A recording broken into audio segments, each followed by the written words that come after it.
So ayun nga guys, for today, ang sakit ng umaga natin kasi nandiyan ko, namatay na yung dalawang mole natin. Aray ko. Pero yun nga, dito sila nakalagay. And dyan ko naman kung ano ba nangyari, like madumi ba yung tubig, pero hindi naman. Tapos kakapalit lang din yung tubig na yan. And then marami naman siyang plant, so okay naman so far.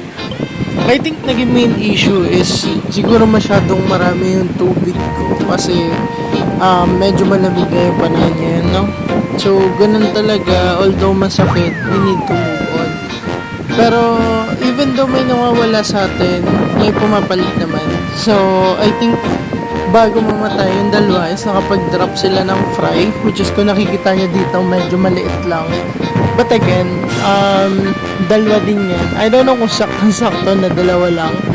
And, ito pa, yung iba kong isda, which is, ito naman yung HBRRT, and then, ito yung gapi na feeder natin. So far, they are doing well.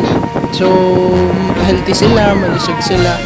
Hindi ko lang talaga alam kung bakit or ano nangyari dun sa gapi, sa balon mole natin, no? I do hope na may makapagbigay ng sagot in the comment section kung anong possible na naging cause ng death nila. And yeah, that's all for today guys.